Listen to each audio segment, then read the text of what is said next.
All right, guys, for over the last couple of sessions, we've been talking about graphing inequalities, and then we talked about one-step inequalities. So before we move into two-step inequalities, I want to just throw up an example here of an equation because, again, these are so familiar with equations. You guys have been doing equations a long time, so if you can relate this to equations, I think it's going to help you quite a bit. So I have an equation here, 2x minus 4 equals 8.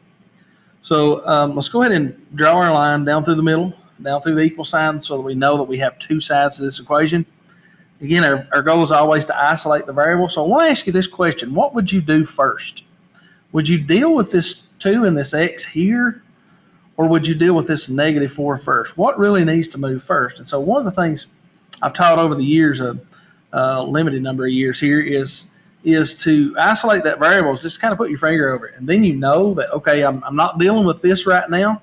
I need to deal with this, okay? And so what you notice is that you end up doing either the addition or subtraction first before you deal with the multiplication or division. This makes sense because it's actually the reverse or the inverse of please excuse my dear Aunt Sally, okay, or order of operations. So you're basically just doing it in reverse instead of going it the regular way. So here's what I need to do first. I need to get rid of this negative 4. I need to deal with it first. So in order to do that, I'm going to add 4 to both sides. So in other words, I do my addition first.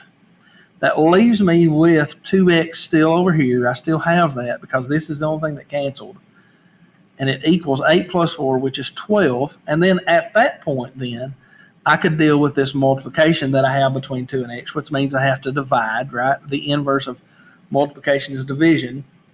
And so now I end up with x equals 6. Well, it's exactly the same process with inequalities. The only difference is that one little tweak that we talked about, that if you multiply or divide by a negative, then you have to reverse your inequality sign, okay? So let's look at the number one example here. We only got a couple examples we're going to look at today. But again, I just wanted to give you a little bit of insight and help you as much as we possibly can here. So number one, it says 9 plus 4t is greater than 21. So again, it's exactly the same process. I'm going to go ahead and put my line down through.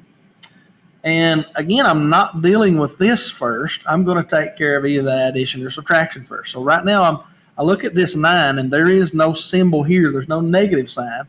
So I have to assume that that is a positive 9. So because it's a positive 9, I know that I need to do subtraction first. So I'm going to subtract 9 from both sides. It's going to be my first move here. And this 9 minus 9 is going to go away. So the only thing I'm going to be left with is 4t. And I can just bring my inequality sign down with me because, again, I've not done any multiplication or division yet. So I don't even have to worry about whether I need to reverse my sign or not. So now I've got 21 minus 9. 21 minus 9 would give me 12. 12, 9, 21. So now I have 4t is greater than 12. Now I can deal with the division because I have multiplication between 4 and t, which means I need to divide by 4 on both sides, which means that I'm going to end up with t is greater than 3, okay? Then again, I don't have to reverse my inequality symbol because I didn't multiply or divide by a negative. So this would be my correct answer for this particular problem. Let's move on to number 2 because I don't think we've not seen one like this yet. And number 2, there's another part of this practice that you're going to have to do is you're going to have to choose the correct graph. And so we're going to have to graph this as well. Now, if you try to just graph this in this state, it would be kind of hard to do. But again, we're going to solve this first, and then we're going to talk about graphing. So again, the reason it looks a little bit different is because over here's my constant this time, and over here's my variable expression. So it's the same process, though. We're going to put our line down through. And on this side, well, let's talk about this side. I can't do anything here yet, so I'm just going to leave that alone. But over here, I have negative 9 plus 6r. Now, again, just using the principles that we used a few minutes ago, I'm not going to deal with this part right now. I'm going to either do the addition or subtraction first. And you can see right here that I am subtracting a 9. And so because I'm subtracting a 9, I need to add a 9, not only to this side, but to the other side. So whatever I do to one side, I have to do to the other. We have to keep our equations and inequalities balanced. And so over here, I have 9 plus 9, which gives me 18. less than or equal to, and this is going to go away, right? Negative 9 plus 9 is going to cancel out. It makes a 0. And the only thing left over here is 6r.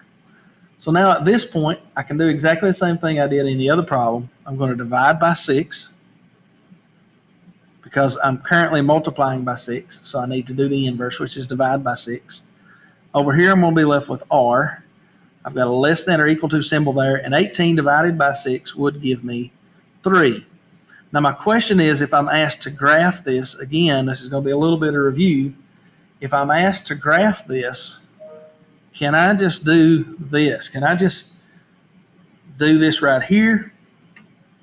And let's see, at my 3, there is a closed circle, and I'm just going to graph this way.